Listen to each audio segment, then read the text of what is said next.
வணக்கம். உள்ளது உள்ளபடி நிகழ்ச்சியை வழங்குவதற்காக ஹேமா ராகேஷ். இன்றைய உள்ளது உள்ளபடி நிகழ்ச்சி சென்னையை பொறுத்தவரை சென்னை மாநகர மக்களின் குடிநீர் தேவையை பூர்த்தி செய்வதற்காக பூண்டி, புழல், செம்பரப்பாக்கம், போரூர் உள்ளிட்ட ஏரிகளிலிருந்து குடிநீர் விநியோகம் செய்யப்படுகிறது. சென்னையை பொறுத்தவரை கடந்த சில ஆண்டுகளாகவே இந்த ஏரிகளில் குப்பைகள், கழிவுகள் அதிக அளவில் கொட்டப்படுவதால் சுற்றுச்சூழல் சீர்கேடு ஏற்படுவதாக சமூக ஆர்வலர்கள் குற்றம் சாட்டுகிறார்கள். மேலும் பல ஏரிகளில் ஆக்கிரமிப்பு அதிகமாக இருக்கக்கூடிய காரணத்தால் ஏரியின் பரப்பளவும் குறைந்தே காணப்பட்டு வருகிறது. சில ஏரிகளில் குளிப்பதற்கும் துணி துவைப்பதற்கும் தடை விதிக்கப்பட்டிருக்கிறது அரசால். ஆனால் பொதுமக்கள் அதை பின்பற்றாமல் மீண்டும் மீண்டும் அந்த ஏரியில் குளித்தபடியும் துணி துவைத்தபடியும் இருப்பதால் கழிவு நீராக மாறிக்கொண்டிருக்கக்கூடிய ஒரு சென்னை ஏரியை சுத்தப்படுத்துவதற்கான நடவடிக்கையை அரசு மேற்கொள்ளவில்லை என்கின்ற ஒரு கருத்தும் வைக்கப்படுகிறது. தொடர்ந்து சென்னையில் இருக்கக்கூடிய ஏரிகளை பொறுத்தவரை தூய்மைப்படுத்துவதற்காக அரசு என்னென்ன சிறப்பு திட்டங்களை கொண்டு வந்திருக்கிறது, மேலும் ஏரிகளில் கழிவுநீர் கடப்பதை தடுப்பதற்கும் பொதுமக்கள் ஏரியை பயன்படுத்துவது, அதாவது குளிப்பதற்காக துணி துவைப்பதற்காக பயன்படுத்துவதை கண்காணிப்பதற்கும் பல்வேறு விதமான திட்டங்கள் இருக்கிறது. ஆனால் அந்த கண்காணிப்பு பணிகள் போதுமானதாக இருக்கிறதா, பொதுமக்களுக்கு இருக்க வேண்டிய விழிப்புணர்வு என்ன, இந்த விஷயத்தில் அரசு எடுக்க வேண்டிய நடவடிக்கைகள் குறித்து விரிவாக இன்றைய நிகழ்ச்சியில் பார்க்க இருக்கிறோம். முதலில் இது பற்றி ஒரு தொகுப்பை பார்க்கலாம்.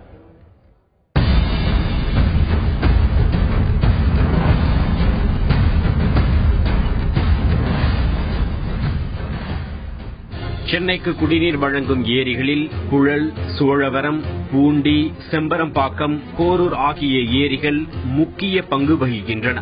புழல் ஏரி 3300 மில்லியன் கன அடி கொள்ளளவும், சோழவரம் ஏரி 881 மில்லியன் கன அடி கொள்ளளவும், பூண்டி ஏரி 3231 மில்லியன் கன அடி கொள்ளளவும், செம்பரம்பாக்கம் ஏரி 3645 மில்லியன் கன அடி கொள்ளளவும் கொண்டது. கடந்த சில வருடங்களாகவே குடிநீர் வழங்கும் இந்த ஏரிகளில் குப்பைகள் அதிகம் கொட்டப்படுவதாக புகார் எழுந்துள்ளது. குப்பைகள் அதிகம் சேர்வதால் ஏரியில் உள்ள தண்ணீர் மாசு அடைவதோடு சுற்றுச்சூழல் சீர்கேடும் ஏற்படுகிறது. மேலும் சில ஏரிகளில் ஆக்கிரமிப்பு உள்ளதால் ஏரிகளின் பரப்பளவும் குறைந்து காணப்படுகிறது.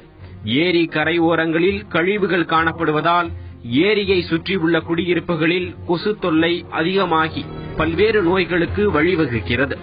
சென்னையில் உள்ள சில ஏரிகளில் குளிக்க, துணி துவைக்க தடை விதிக்கப்பட்டிருந்தாலும் அதையும் மீறி பொதுமக்கள் குளிக்கவும் துணி துவைக்கவும் செய்கின்றனர். சென்னையின் குடிநீர் ஆதாரமாக விளங்கும் ஏரிகளை முறையாக பராமரிக்க வேண்டும். ஏரியில் குப்பைகள் மற்றும் கழிவுகள் கொட்டப்படுவதை தடுக்க நடவடிக்கை மேற்கொள்ள வேண்டும். ஏரியை சுற்றி போதுமான கண்காணிப்பு பணிகளை மேற்கொள்ள வேண்டும் என்பதே சென்னை மக்களின் கோரிக்கை. சென்னையை பொறுத்தவரை குடிநீர் தேவையை பூர்த்தி செய்யக்கூடிய ஏரிகள் பல இருக்கின்றன. ஆனால் கடந்த சில ஆண்டுகளாகவே இந்த ஏரியில் குப்பைகள் மற்றும் கழிவுகள் ஆங்காங்கே கலக்கப்படுவதாக பொதுமக்கள் தரப்பிலிருந்து புகார் வந்திருக்கிறது. ஏரி கரை ஓரத்தில் குப்பைகள் மற்றும் கழிவுகளை கொட்டுவதால் அங்கே சுற்றி இருக்கக்கூடிய பகுதிகளில் இருக்கின்ற மக்கள் மிகவும் பாதிப்பை சந்தித்து வருகிறார்கள். அவர்களுக்கான நோய்கள் என்பது அதிகமாக பரவக்கூடிய சூழல் இருக்கிறது. ஆக பொதுமக்களுக்கு இதில் இருக்கக்கூடிய விழிப்புணர்வு என்ன, பொதுப்பணித்துறையினர் என்ன நடவடிக்கையை எடுக்க வேண்டும் உள்ளிட்ட பல்வேறு விஷயங்களை இன்றைய உள்ளது உள்ளபடி நிகழ்ச்சியில் பார்க்க இருக்கிறோம். இன்றைய நிகழ்ச்சியில் நம்முடைய செய்தியரங்கருக்கு வருகை தந்து தன்னுடைய கருத்துக்களை பதிவு செய்ய இருக்கிறார் சமூக ஆர்வலர் திரு விஸ்வநாதன். அவரை இந்த நிகழ்ச்சிக்கு வரவேற்கிறோம். வணக்கம் திரு விஸ்வநாதன். இப்போ சென்னையை பொறுத்தவரை பூண்டி, புழல், போரூர், செம்பரப்பாக்கம் உள்ளிட்ட ஏரிகள் ஒரு மிகப்பெரிய குடிநீர் தேவையா இருந்துட்டு வருது. ஆனா சில ஆண்டுகளாகவே இந்த ஏரியில குப்பைகள், கழிவுகள் கலக்கப்படுவதா புகார் அதிகமா வருது. இன்னைக்கு இந்த ஏரிகள் எந்த நிலையில இருக்கு, எந்த அளவுக்கு இந்த ஏரிகள் எல்லாம் மாசுபட்டு? நீங்க குறிப்பிட்டிருக்கக்கூடிய இந்த பெயர் குறிப்பிட்டுள்ளக்கூடிய ஏரிகளை பொறுத்த வரைக்கும் ஓரளவுக்கு கண்காணிப்புங்கிற ஒரு விஷயங்கள் இருக்கு. ஆனா அது இல்லாமல் பல ஏரிகள் இன்னைக்கு நீங்க தமிழ்நாடு எடுத்துக்கிட்டீங்கன்னா நம்முடைய தேவை பூரா மழை நீர் தான் நம்மள இது பண்ணுது. அந்த மழை நீர் கிட்டத்தட்ட பாத்தீங்கன்னா நார்த் ஈஸ்ட் மன்சூன் விண்ட்ஸ் தான் அதுதான் மழை கொண்டு வருது. அது கிட்டத்தட்ட ஒரு 1000 1200 மில்லிமீட்டர் வரைக்கும் மழை பெய்யுது. இந்த மழையை மழை நீரை தேக்கி வைக்கணும். இதை தேக்கி வைக்கிறதுக்கு ஏரி போன்ற விஷயங்கள் தான் நமக்கு உதவிகரமா இருக்கு. ஆனா என்ன ஆச்சுன்னா காலப்போக்கில் இந்த பிடபிள்யூடி இல்ல மற்ற அந்த நிறுவனம் எல்லாம் சேர்ந்து அந்த ஏரிகளை பத்தி கவலை இல்லாத ஒரு போக்கு இருந்தது காரணமாக பல ஏரிகள் காணாம போயிடுச்சு. ஹவு இட் டிசப்பியர்டுங்கிறது யாருக்குமே தெரியாது. இது ரெவன்யூ அபிஷியல்ஸ், இவங்க விஓஓ போன்ற எல்லாருக்குமே அவங்க கண்காணிப்போட இருக்கு செய்ய வேண்டியது. ஆனா இப்ப ரீசெண்டா தமிழ்நாடு ப்ரொடெக்ஷன் ஆஃப் லேக் இந்த ஆக்ட் ஒன்று இருக்கு 2007. அது வந்ததுக்கு பின்னாடி மிக அதிக அளவில் அவங்களுக்கு வந்து அதிகாரம் கொடுக்கப்பட்டு கண்காணிப்பு பண்றதுக்கான வாய்ப்பு. அந்த கண்காணிப்பு நடவடிக்கைகள் எடுத்தாங்கன்னா நிச்சயமா ஏரிகள் பாதுகாக்கப்படும். ஒண்ணு. ரெண்டாவது, இந்த கழிவு போன்ற விஷயங்கள் இன்னைக்கு வந்து நிறைய வீடுகள் வர ஆரம்பிச்சிட்டு, இதுக்கு நடுவில் தான் இந்த ஏரிகள் இருக்கு. அப்போ அந்த பேரூராட்சிகளோ இல்லை வந்து நகராட்சிகளோ இருக்கக்கூடிய பகுதிகளில் பாதாள சாக்கடை திட்டம் என்பதே கிடையாது. அப்போ அந்த ஸ்டார்ம் வாட்டர் ட்ரெயின்ங்கிறது ஒன்று கன்ஸ்ட்ரக்ட் பண்றாங்க. அப்போ வீடுகள்ல இருந்து வரக்கூடிய கழிவுகளை கொண்டு வந்து அந்த ஸ்டார்ம் வாட்டர்ல சேர்த்துறாங்க. அந்த ஸ்டார்ம் வாட்டர் எங்க கொண்டு போய் லீட் ஆகுதுன்னா அது போய் அந்த ஏரியில போய் லீட் ஆகுது.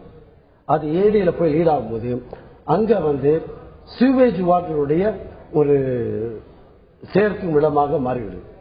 ஸோ ஆட்டோமேட்டிக்கா அண்டர் கிரவுண்ட் வாட்டர் எல்லாமே பொல்யூட் ஆயிடுது. தேர்பை மக்களுக்கு ஸ்கின் டிசீசஸ் போன்ற விஷயங்கள்லாம் வருவதற்கான வாய்ப்புகள் ரொம்ப அதிகம் இருக்கும் செய்யுது.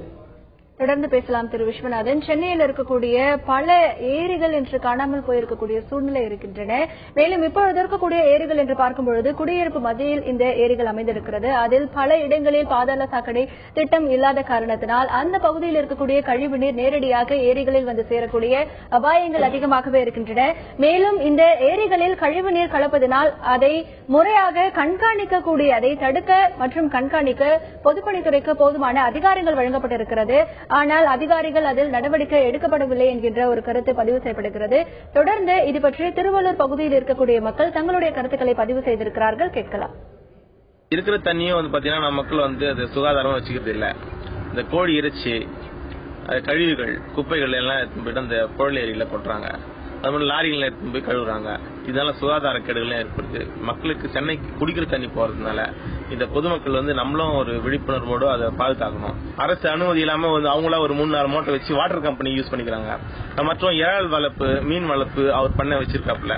அதுலயும் வந்து எப்படி குடிநீருக்கே இங்க கட்டுப்பாடா இருக்கும்போது அவர் வந்து அந்த இறால் வளர்ப்பு பண்ணைகள் போன்ற விஷயத்தை அவர் வந்து பண்றாங்க. ஆந்திராவில வந்து கண்டனர் மூலமா நமக்கு வர்ற தண்ணியே பூண்டி ஏரிக்கு வருது. அந்த பூண்டி ஏரியில இருந்து புயலருக்கு வர தண்ணி அது சுகாதார முறையில தமிழ்நாடு மெட்ரோ வாட்டர் அவங்க அது சரியான முறையில பயன்படுத்தல. அது சுத்தியும் இருக்கிற ஒரு 30-40 வில்லேஜுங்க வந்து எல்லா கழிவுகளும் தந்தாங்கதான் அந்த ஏரியில தான் கொட்டுறாங்க. அதை வந்து இது பண்ணி ஒரு பாதுகாப்பற்ற சூழ்நிலையில அந்த தண்ணி தான் இப்ப மெட்ராஸ் சென்னை வாசிகளுக்கு ஒரு பாதுகாப்பற்ற தண்ணி தான் இப்ப அவங்க இது பண்ண வேண்டிய சூழ்நிலை இருக்குது. அது வந்து மெட்ரோ வாட்டர் அவங்க அதை பாதுகாப்பான முறையில அதை பயன்படுத்தினா கேட்டுக்கிறேன். ஏரிகளை பொறுத்தவரை பல இடங்களில் கழிவுகள் கொட்டப்படுவதாக பொதுமக்கள் புகார் தெரிவிக்கின்றனர். மேலும் இறைச்சி கழிவுகள் உள்ளிட்ட கழிவுகள் ஏரியில் நேரடியாக கொட்டப்படுவதால் அந்த ஏரியில் இருக்கக்கூடிய நீரும் பாதிப்படைகிறது. சென்னையில் மிக பிரதானமாக குடிநீர் தேவையை பூர்த்தி செய்யக்கூடிய பல ஏரிகளில் கழிவுகள் கொட்டப்படுவது தடுக்கப்பட வேண்டும். பொதுமக்களுக்கு இது பற்றிய விழிப்புணர்வு இருக்க வேண்டும் என்கின்ற ஒரு கருத்தும் பதிவு செய்யப்படுகிறது. தொடர்ந்து இந்த ஏரியில் கழிவுகள் கலப்பதை தடுக்கவும் அதை கண்காணிக்கவும் பொதுப்பணித்துறைக்கு இருக்கக்கூடிய அதிகாரிகள் என்ன விரிவாக பேசலாம்.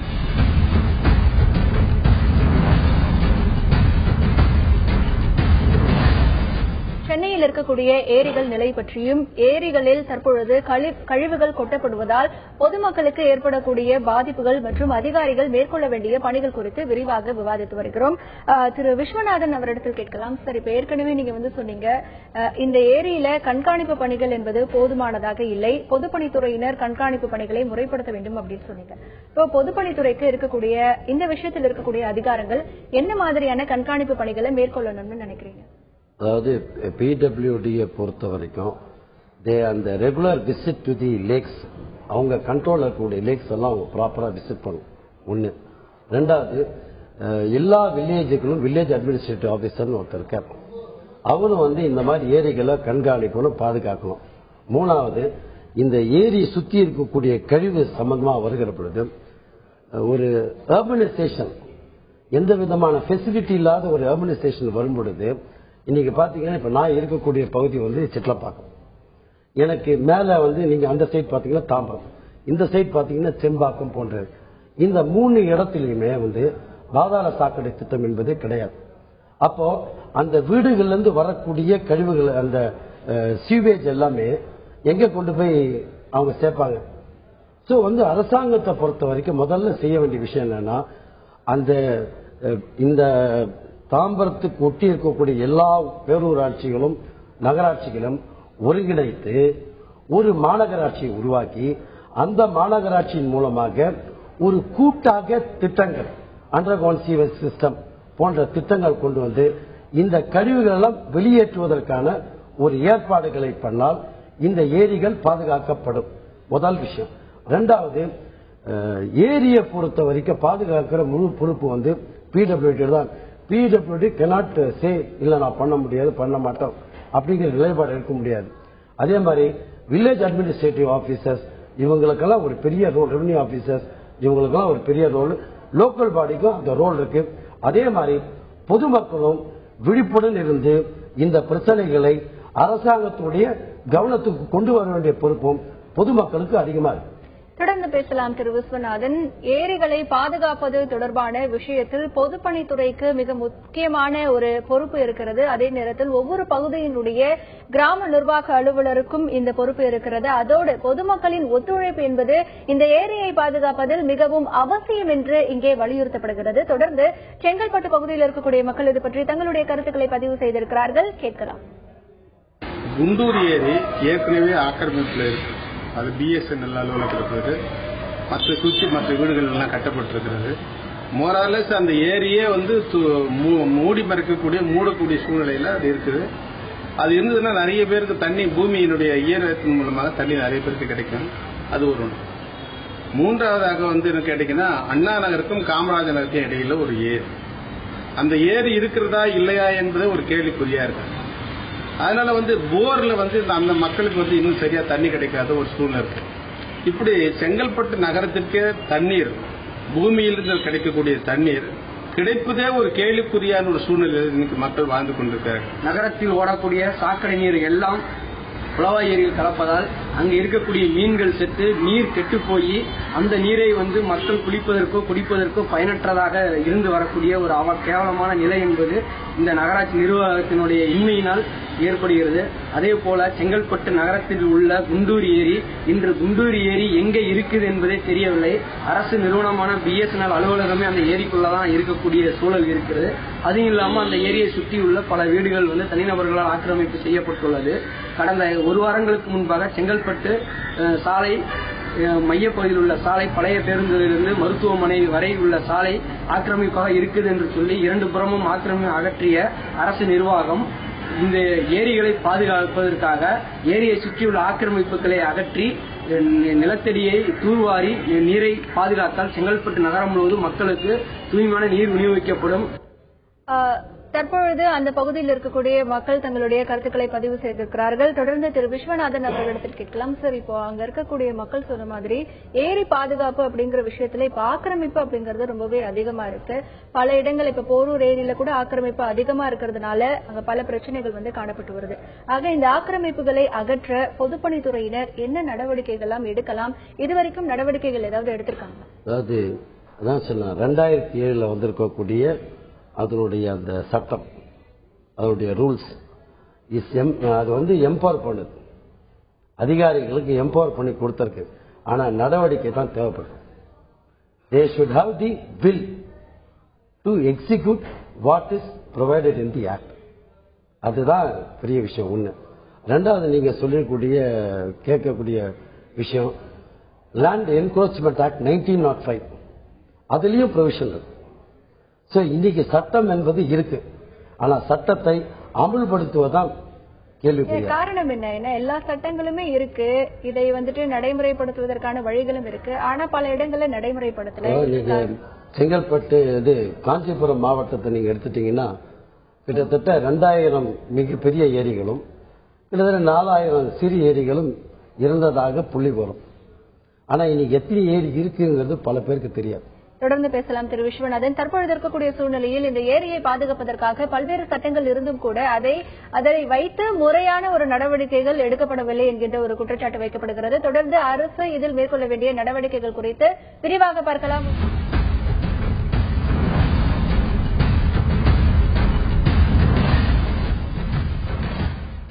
உள்ள உள்ளது உள்ளபடி நிகழ்ச்சிக்கு மீண்டும் உங்களை வரவேற்கிறோம். சென்னையில் இருக்கக்கூடிய ஏரிகளின் நிலை பற்றி விரிவாக பார்த்து வருகிறோம். தொடர்ந்து மக்கள் தங்களுடைய கருத்துக்களை பதிவு செய்திருக்கிறார்கள், கேட்கலாம். ஏரிக்கு வர வேண்டிய நீர் வரத்து ஒரு ஏரியில இப்ப வில்லேஜ்ல பாத்தீங்கன்னா எங்க நேட்டிவ்லாம் அந்த ஏரி தண்ணி ரொம்ப அந்த கலங்கள் வழியா தண்ணி அடுத்த ஏரிக்கு வரும்.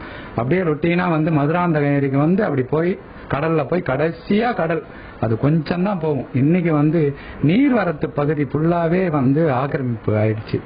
பர்டிகுலரா சரௌண்டிங் சிட்டிஸ் நம்ம சிட்லப்பாக்கம், செம்பாக்கம், இப்போ நாங்கள் வசிக்கிற சரமங்கலா நகர் பகுதியில் செம்பாக்கம் ஏரி பார்த்தீங்கன்னா கிட்டத்தட்ட அது மாதிரி பச்சை மலை தண்ணி நேராக இப்படி செம்பாக்கமும் இந்த சைடு ராஜகீழ்பாக்கம் ஏரி தண்ணி வந்திருந்த காலமாக இருந்து 15 வருஷத்துக்கு முன்னாடி நான் 20 வருஷத்துக்கு முன்னாடி நான் காலேஜ் படிக்கிறப்போ இந்த செம்பாக்கம் ஏரியில் குளிச்சுட்டு காலேஜுக்கு போயினேன்.